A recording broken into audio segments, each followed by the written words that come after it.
Okay, so welcome back, everybody. So we're gonna have a panel discussion now. We have about a half hour or so to mull over some of the points that have been made in the presentation and go through some of the questions. And Kyle's also joined us. So Kyle, I think you're gonna help out a little bit with the moderation here. So maybe we'll just start by just going right to the question and answer points that have been put in so far. Majid, I think the first one is addressed to you from your presentation.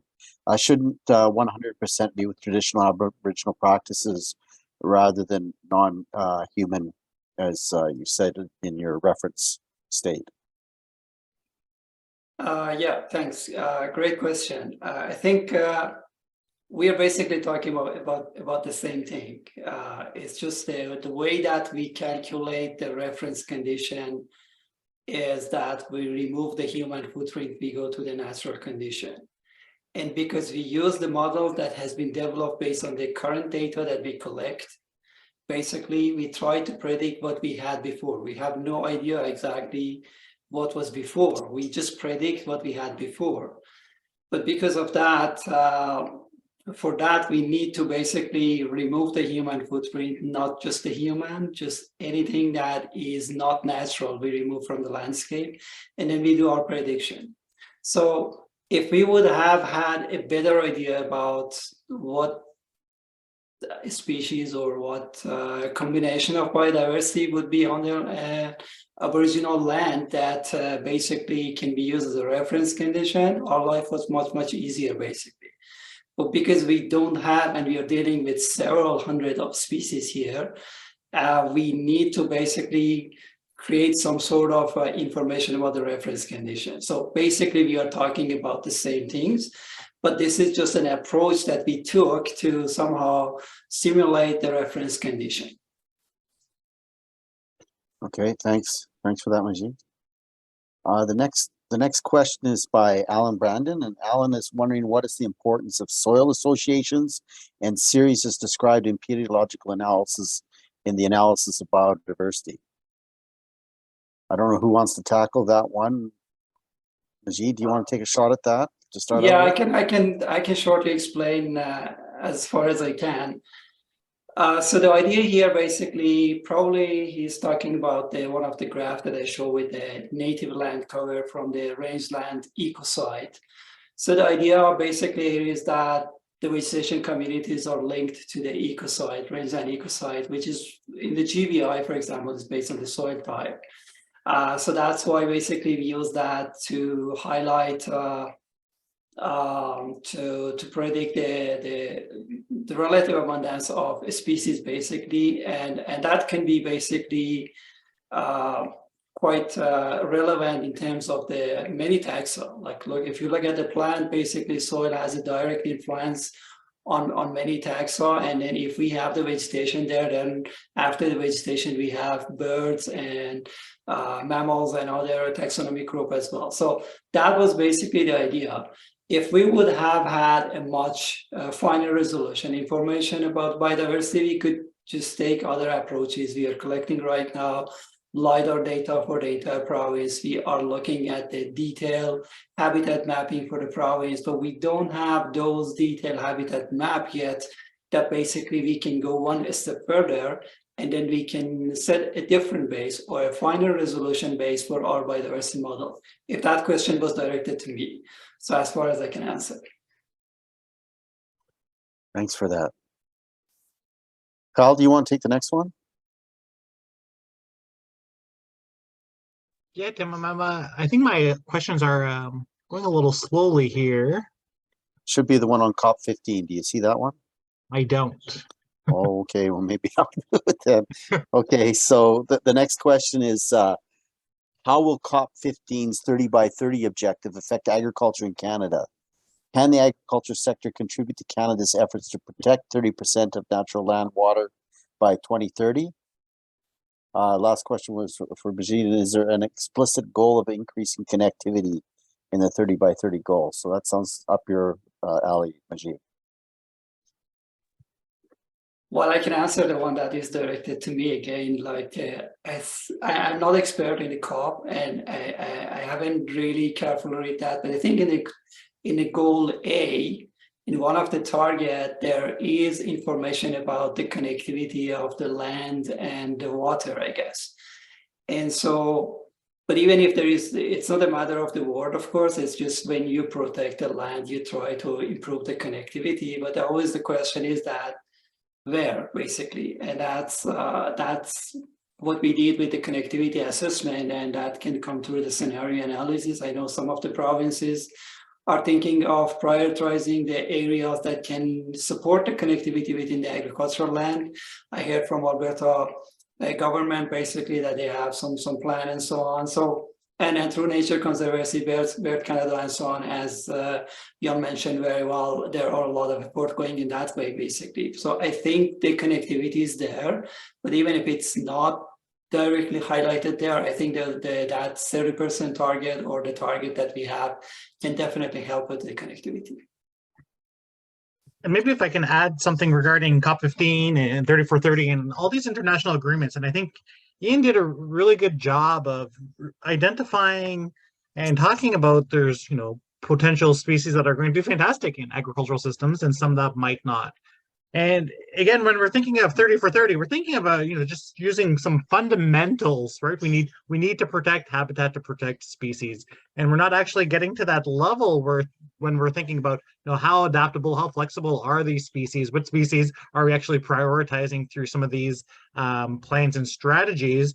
And if we even go beyond that and we look at where we're hoping to get that 30% of protected land, in Canada, at least, it's actually not in the southern part of Canada, where we have a lot of that agricultural influence. We're looking at establishing or expanding northern protected areas, or creating new northern protected areas. And again, right, we can already imagine that as climate change continues, right? We're not going to stop it overnight. We're going to feel the effects for the next 80 to 100 years. We're going to have an increasingly northern agriculture, right? In a lot of areas that have never experienced agriculture before. So actually, to some extent, climate change 30 by 30, it presents all sorts of new opportunities and potential new challenges to really re-envision what does a brand spanking new agricultural system look like, where it's actually emphasizing that ability or that capacity to also maintain, preserve, or serve as refugia for particular types of diversity.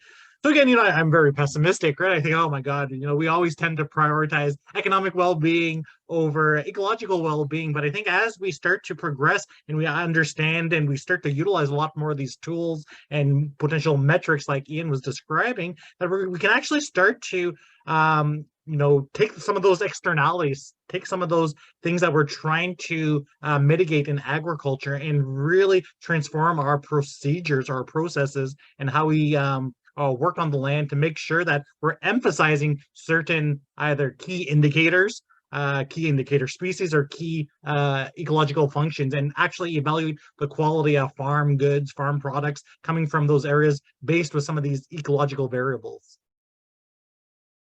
Yeah, I would just add to that. I think it's going to be very difficult to achieve that if we don't reverse where land conversion is going now in terms of our grassland ecosystems. They're still going in the wrong direction. So, Ian, did you have something you want to add as well? Yeah, and just maybe more of a comment just on, as Kyle pointed out, this is a lot of the things that have been focused on for 30 by 30 up to this point have been more in those northern reaches, which in some ways it's because in the southern part, where there's largely agricultural land that's largely privately owned, it's very, very difficult. And the potential for putting formal protections on that private land is quite limited because of, lots of different reasons, not least of which is how much it would cost to place those formal protections on those lands that are currently in production and that sort of thing. So I think it's going to be very interesting and very important to see what sort of other effective conservation measures are going to be included within 30 by 30. And I think that's going to be really important because that's the more realistic way that we're probably going to achieve you know, like you're saying, Tim, halting and reversing sort of some of those conversions of natural habitats like grasslands and so on through, you know, incentives and a rethinking of how we're valuing some of the things that are coming out of our agricultural system. So are, you know, 10-year agreements, are those sorts of things going to be something that's included in those 30 by 30 goals, some of those things that are happening currently on the landscape? I think if there's some focus put on recognizing that it's going to be very difficult to put formal protections on in the southern part and thinking about some more creative ways to be able to do that, I think there is opportunity for agriculture to contribute to that 30 by 30 goal. It just might look a little different than what it looks like in other parts of the country and other parts of the world maybe. So yeah, good points, Ian. In the next question, I think it's for you, Jacques Sequat. He's asking, is the increase in predator bird species to blame for part of the decrease in the grassland birds? For example, one goshawk living in a wooded area nearby comes back each day or every other day to pick one gray partridge from the open farmland. When spring nesting arrives, there's usually a few small partridges left to create another small flock to carry on with the next generation. yeah, hi Jacques, good to talk to you virtually. I think in general the overarching problem for grassland birds is the habitat loss, right? And you're going to have species like certain predator species, certain raptors that are going to deal better with a human altered landscape than others. And grassland birds by nature needing lots of space and evolved in a landscape that typically didn't have a lot of perching opportunities tend to be very vulnerable to predation by raptors. You know, sage grouse is a very good example of that. But you know, but the crux of the issue is that, you know, altering the landscape in ways that sort of benefit some of those other species that can deal with those conditions, like having hydrolines or having trees where maybe there weren't trees before. That's probably more the overarching problem for grassland birds rather than the increasing predators in and of itself, I would say. But yeah. Just along those lines, Ian, I had another question that I wanted to ask. One is related to, we know these birds migrate. So how do you take into consideration any migratory pressures that might be wherever they're going to and make sure that that's not where the responsible reduction in population is? Or natural, you mentioned drought, but what about natural diseases like H5N1 we're dealing with now with the bird flu? How do you consider those impacts on those populations? Yeah, so with the way that the bird friendliness index works is that you're always comparing a particular farm to the bird community in the surrounding landscape on an annual basis. So you're always getting a contemporary comparison to what's going on with those bird populations. So anything that's going to decrease the bird populations, whether that's an event on their wintering grounds or whether that's a disease, anything that's going to cause annual fluctuations, it should be accounted for because you're getting that annual comparison between what's going on the farm in that year and what's going on to the bird populations in the surrounding landscape in that year as well. So you're always getting a relative comparison. So yeah, if bird flu happens to decimate, you know, a Sprague's pipit population, for instance, which you should still pick that up and you get a relative comparison. So you're still picking up what impacts management are having on those farms, because it's likely by creating those conditions that are good for birds, you're still going to have more birds there than you would in the surrounding landscape, if that sort of makes sense, Tim. So that contemporary comparison is always sort of accounting for those things that are outside of a producer's control so that you can really home in on those management impacts. Okay, great. The next one's not really a question. It's from Miles Capicchio. She's just wondering whether excellent presentation. Is it possible to share a link to the federal document that was cited in the later presentation about the target goals? I guess that's direct to me. Yeah, I think it's the one you showed there, Ian. Yeah. Okay, sure. Yeah, I can see if I can dig that up and share that for, I believe I was talking about like the Sustainable Canadian Agricultural Partnership and the Guelph statement, and those I'm hoping that those are the ones that we're talking about, and I can certainly share links to those. Okay, thank you. Alan has also added in about databases such as soil surveys. I'm not sure what you're specifically referring to there, Alan.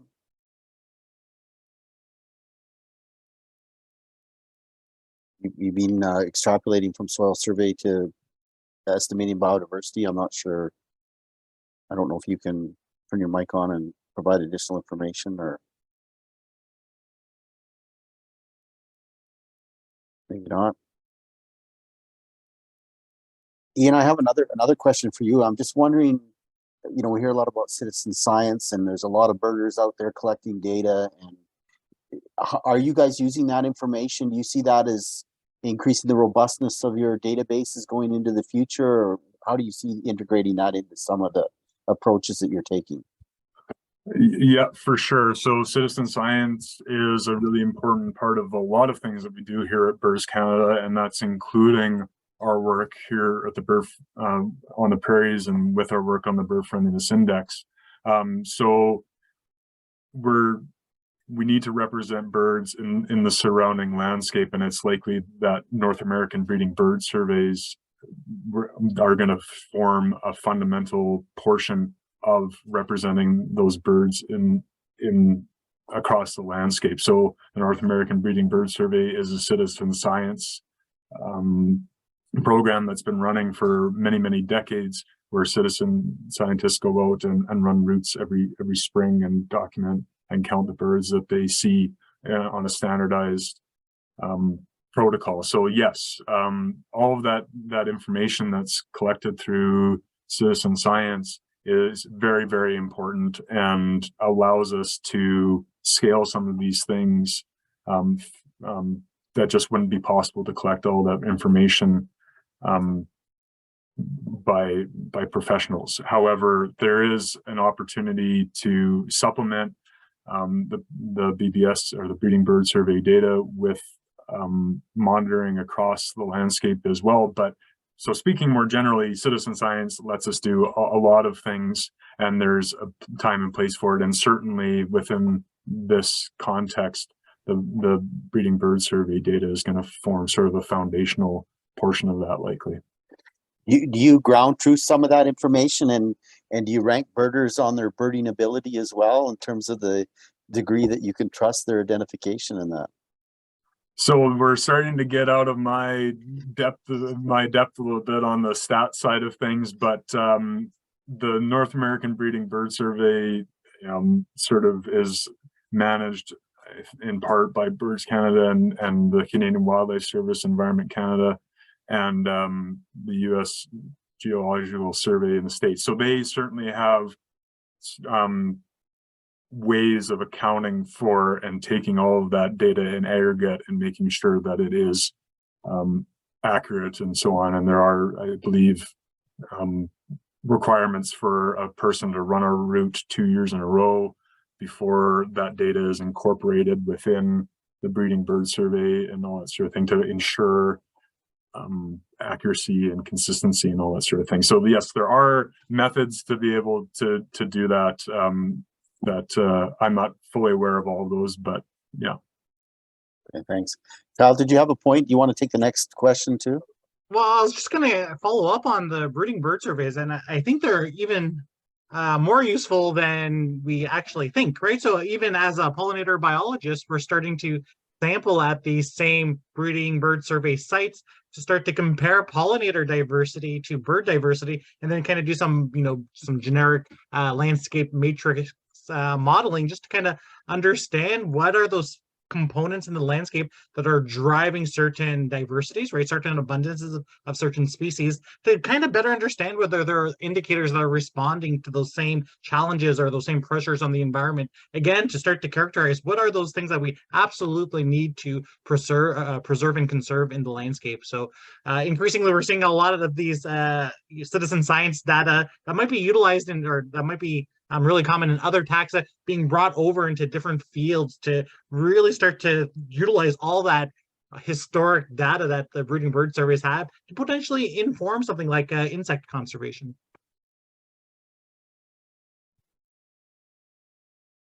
Great. Well, the next question I think is directed to you as well, Ian. It's by C. Bennett. How does the bird index fit into CRSP? Is it a requirement or consideration for a verified beef program? And what companies recognize the Audubon certified label?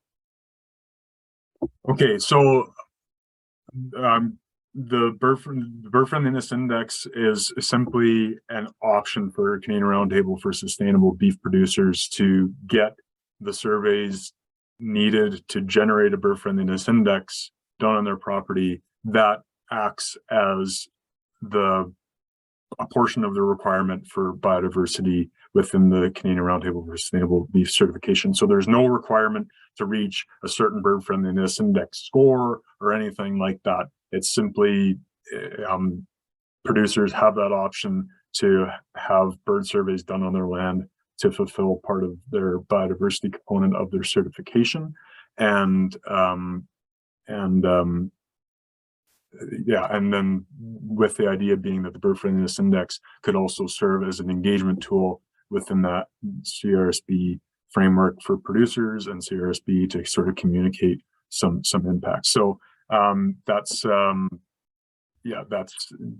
limited portion of it. So and then was there a second component of that? Sorry, or well, there was another question that's kind of related, and that it says Birds Canada developed or promoted best practices so that producers engage their activities even if they do not have the index measure for their farm. Yeah, so we have produced a document called the Climate and Biodiversity Friendly Practices Resource Guide. I'm not much of a marketer, so that's quite a mouthful to say, but so that is essentially not necessarily recommendations from Birds Canada per se, but is just connecting producers with a lot of the good resources that already do exist in the landscape, or that do exist that they can access to for some of those biodiversity friendly and bird friendly practices. So that is a document that we have produced. The other document that I'm currently working on updating is our Grassland Conservation Incentives Guide, which tries to pull together all of the different programs and incentives that do exist across the prairies that producers might want to participate in. That would also improve things for biodiversity. So the idea being that trying to put all of the different, or as many of the incentives and programs that exist on the landscape in one place so that producers can gauge what programs might fit their goals and their needs. So those can both be found on our website. Great, thanks. Then Joan Gussa has a question about the western meadowlark returning to the prairies. She thought it was an indicator species. Well, yes. Is it returning to the prairies? I would say no, it would be declining along with many other grassland birds in general. It's one of the more abundant grassland birds that we have.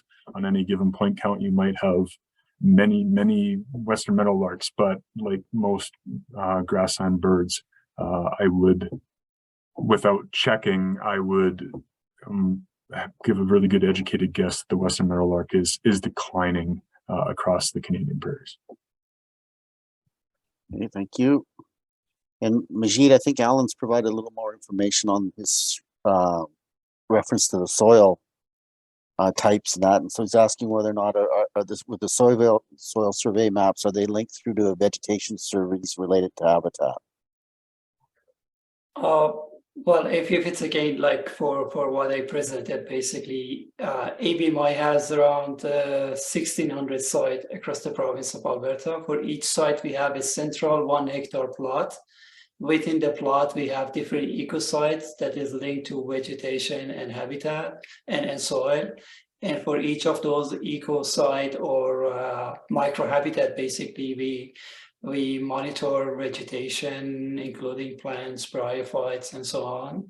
So there is definitely the base for that central 1 hectare, and how to measure and monitor biodiversity is based on the soil and topography and microhabitat that is there. So I'm not sure if I understood the question very well. Basically, would be just better to have them back and forth and understand better the question.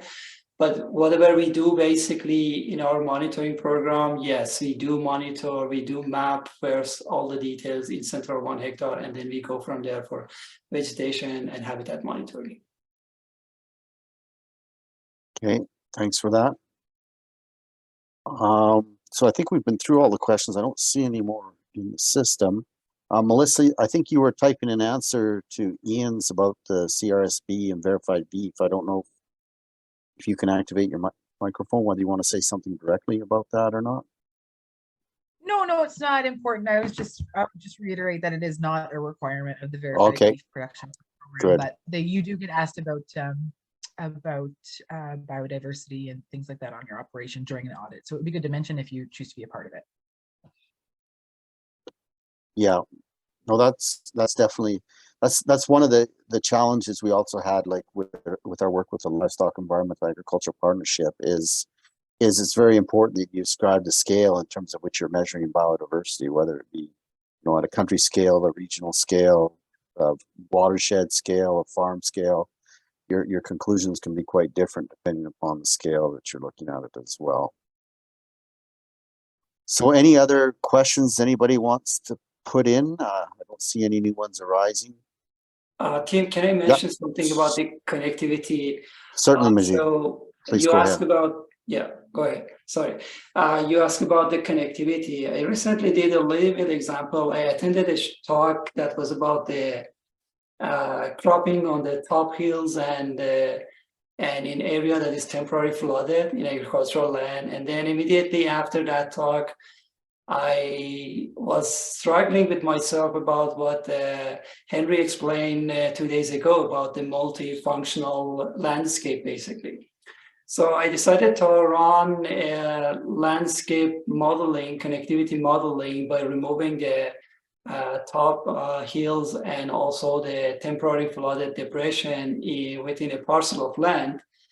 And so the result came quite impressive, actually. So the current or the measure of the connectivity started to diffuse as soon as we add those as a natural land. So the point here is that maybe we can't really just ask to convert everything or protect everything from or convert to perennial vegetation.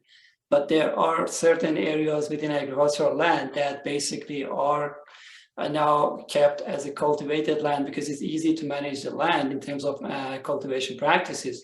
But those areas, even if they are small, can have huge impact on the way that connectivity and current flow across the landscape. So I just wanted to mention about this, that if there are definitely opportunities within agricultural land with the connectivity, we definitely need some sort of assessment before we start to really just put a pin somewhere, but there are opportunities there.